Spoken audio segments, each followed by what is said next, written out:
Before we begin our story, like I always do, I just read the back cover for you all. I do have it on the screen, but I would like to read this because I do have an actual book too.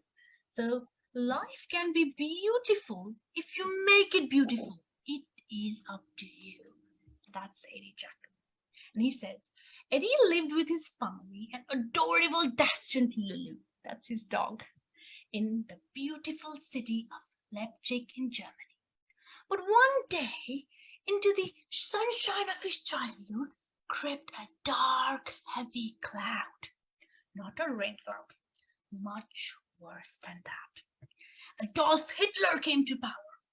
When Eddie was 18, he was sent to a concentration camp with wires.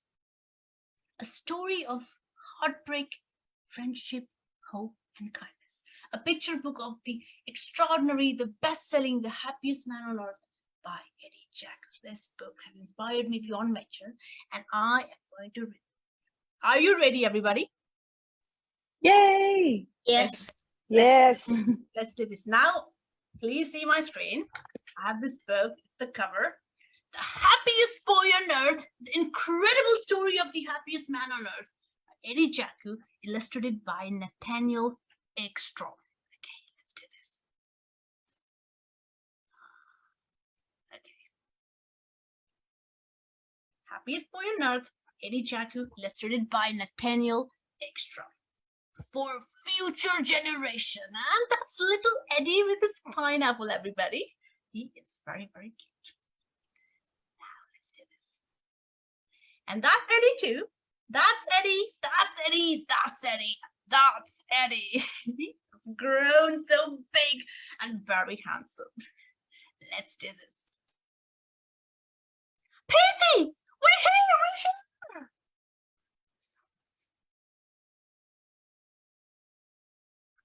This is my favorite sound.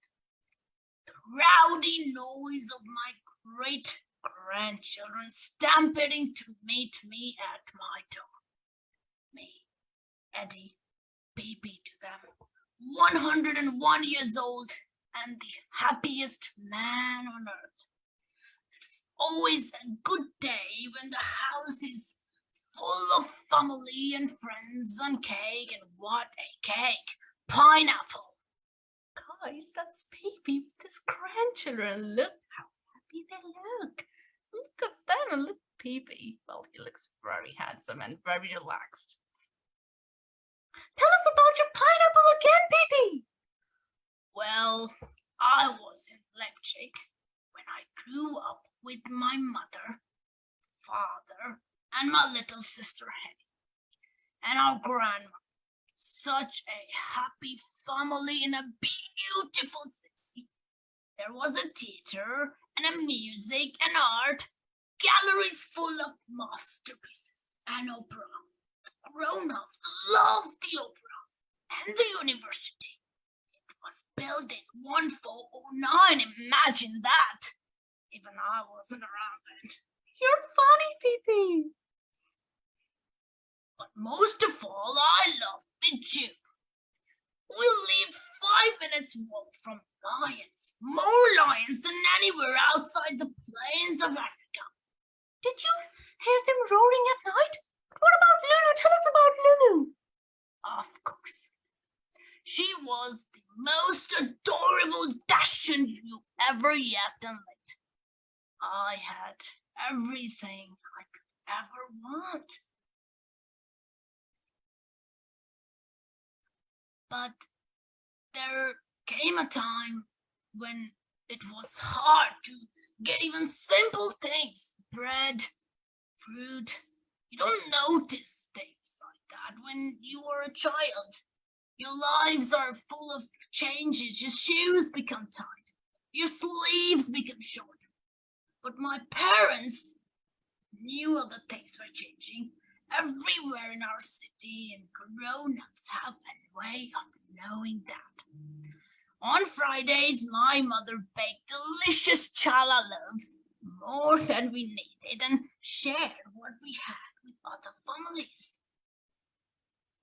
Then, when my birthday was close, my lovely father asked what gift I would like. Well, my stomach chose for me. I asked for 6 eggs, a loaf of white bread, something very special in Germany, and a rare tropical fruit, a pineapple. And somehow my father managed to find these precious things for me. I was the happiest boy on earth. You'll not be surprised to hear that I ate them all at once, and a whole pineapple. Then I had one more thing for my birthday, a tummy ache. What about your next birthday, baby? What did you ask for then? Oh, well, everything was very different back then. It wasn't just white bread and pineapples that were hard to find. Even the simplest things began to disappear.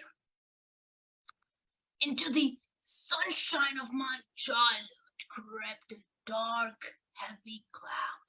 Not a rain cloud, worse than that. People all over Germany were angry, and they had no jobs and no money. When people are unhappy, they will often look for someone else to blame. This happened in Leipzig. It happened in Hamburg, in Munich, in Hanover, and Berlin. All over Germany, many people started to listen to a dangerous and angry man called Hitler. Even in the tiniest villages, the desperate townfolks, like those in all the cities, began to blame the Jewish people. Not because we had done anything wrong, but because we were different from them. This still happens today all over the world. But never be suspicious of people just because they seem different from you, my young ones. This is how wars begin. What happened, baby? Jewish children were thrown out of the schools. Imagine. I loved school. In the winter, when the river froze over, I could skate there in 5 minutes. When I was little, I wanted to be a doctor when I grew up. But I was also curious to learn how things work.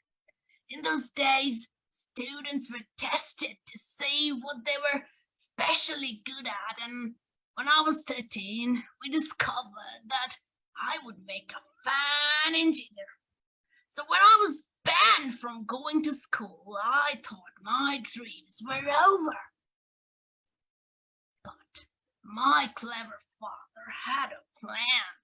He found a boarding school 9 hours train ride from our home. He gave me a new German name, Walter Skelly, and he sent me away to learn. A sacred Jewish boy with the name of a Gentile, pretending to be an orphan. He had a plan. Were you afraid, baby? Of course, I was terrified. I was scared and homesick and lonely, but I had no choice. So you see, if I wanted anything at all for my next birthday, it would simply have been to see my family. I missed them every day of my life. But I studied hard for my father and mother and for myself. I was awarded an apprenticeship, so I worked and learned in the day and attended extra classes at night. Mathematics, science, engineering, mechanics fascinated me. Perhaps I could be an inventor. So when you were a child, your elders tell you how important education is. It's hard to understand this now, but believe me, when you are 101 years old, you too will look back on the amazing journey of your life and recognize the map you began to draw for it. Your education will lead you to astonishing places and may even save your life. By the time I was 18, I was crafting very advanced and clever medical equipment. So you see, I was an inventor after all, and I made tools for the doctor I had always admired. In a ways, I was helping them to save lives. Were your parents proud of you, Pee? Oh, yes. But in those days, the only way you could communicate with people far away was by letters and sometimes a telephone call from a public phone. But I had to be careful that no one would ever catch me with a letter addressed to a Jewish family, so I hardly ever contacted them. One day, after 5 years away, I decided to surprise my family and visit them. I traveled for many hours by train, right across Germany. But when I finally reached our family home in Leipzig, it was empty. My family had gone. But where, Pee? I had no idea. There were many things I didn't know. I had been so busy with my work. I hadn't seen life growing darker and more frightening in Germany. I hadn't learned exactly how dangerous it had become to be a Jew. Thinking I was safely away from all the trouble in Leipzig, my family had fled to safety. For a while at least. That night, I lay down to sleep in my childhood bed. But as I slept, on the other side of the city, mobs of angry people were rioting, rampaging, smashing the windows of shops, synagogues, and houses belonging to Jewish people. They were burning and destroying everything, leaving a glistening, razor-sharp carpet of broken glass all over the streets. Today we call that night Kristallnacht, a night of broken glass. At 5 o'clock that morning, I was awoken by the terrifying sound of my front door being knocked down by Nazi soldiers. They captured me, beat me, and took me away. Pee, how scared you must have been. I was very scared. That was the day I lost many things, but most importantly, I lost my faith in humankind and my freedom. But Pee, you're here now. Yes, I am indeed. And if I had not been rescued by the kindness of strangers, I would not be here, and neither would you, my curious great-grandchildren. I was taken to a terrible place, a clamp, overflowing with misery and surrounded by barbed wire. The guards were very cruel. They treated Jews as though we were criminals. Families were separated, old from young, women and girls from men and boys. Many of us never saw our families again. Many of us were killed or grew sick from hunger and disease. And some wanted to die because they lost all hope. Sometimes we were moved to other camps, trudging through the snow and prodded all the while by the Nazi soldiers shouting and pushing us forward. Many died on those marches, and it was long ago and far away, but the memories never fade. I would cry, Pee, but you were so brave. Oh, I cried, believe me, I cried for my mother, father, for my sister Henny, for my grandmother, for little Lulu. I cried for all the people around me suffering and dying, and I cried for what I lost, what might have been. We are all the same, you see, everyone in the world, children and adults, Gentiles and Jews. We all feel fear and loss, pain and sadness. Mostly I cried that there were people who had forgotten that we are all the same, all equal, all deserving of dignity, kindness, and freedom. Did you give up hope, baby? For some time, I thought I would lose hope, but I held on tight to it because hope for the heart is like food for the belly. It nourishes us, sustains us. It helps us take the next breath and put one foot in front of the other. And this I learned. Tomorrow will come if you survive today, one step at a time. But even when there seemed to be no hope left in the world, what should come along but an unexpected gift? Was it white bread, baby? Surely not a pineapple in that terrible place. Oh no, something much better than those. Because there I met another prisoner named Kurt, a young German Jew like me. Did Kurt have the keys to open the towering padlock gates? No. Did he have a shovel to dig under the tangled barbed wire fence? Not that either. But he gave me the one thing I needed to keep me from giving up. True friendship. At the beginning of each day, Kurt and I would walk together, talking and sharing our thoughts and hopes. And at the end of the day, Kurt and I would look after each other. If one of us was injured or too sick for work, the other would find food to share or a scrap of old rag to bind around our feet. I owed it to Kurt to live another day so that I might see him again and look after him. One good friend can be your entire world. All through the camps, prisoners would secretly show small kindnesses to each other, sharing a crust of bread, a blanket, a tender embrace. And this I know. If you give something, something will come back. Friends, family, kindness, my parents told me, are far more precious than money. A field can be empty, but if you put in the effort to grow something, then you will have a garden. And who'd have thought that the things I learned at school, the skill to make machines and tools and delicate medical instruments, would be the armor that helped to protect me. People with my skills were needed, and so instead of working outside in the freezing snow and rain, I was sent to work in a factory.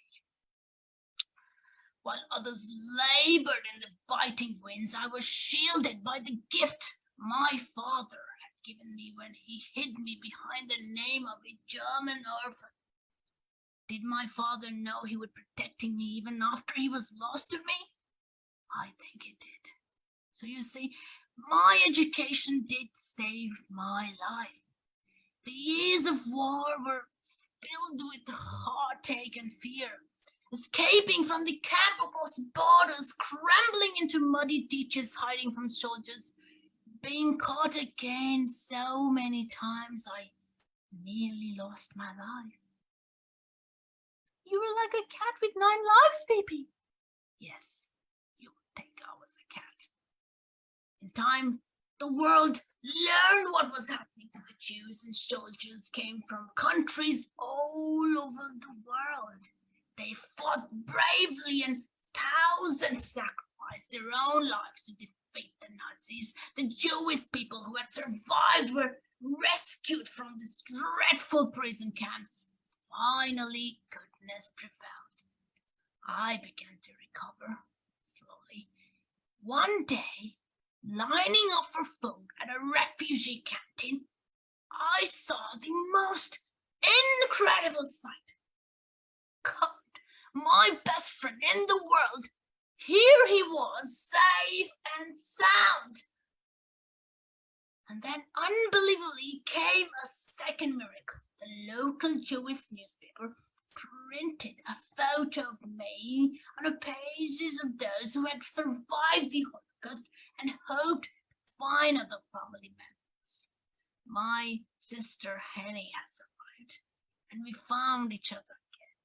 The two people dearest to me in the world at the moment had lived through the most terrible times. Now, were by my side. My sister Henny moved to Australia in time. I brought my own family here too. For a long time, I could not talk about what had happened. But I met others who had experienced what I had. And together we shared our stories. Together we created a place, a museum, so that people could hear the stories and see the world through our eyes. What I have shared is not my pain. What I have shared is my story of a long life made strong with the things that I've learned. Love and kindness, friendship and generosity, curiosity and hope.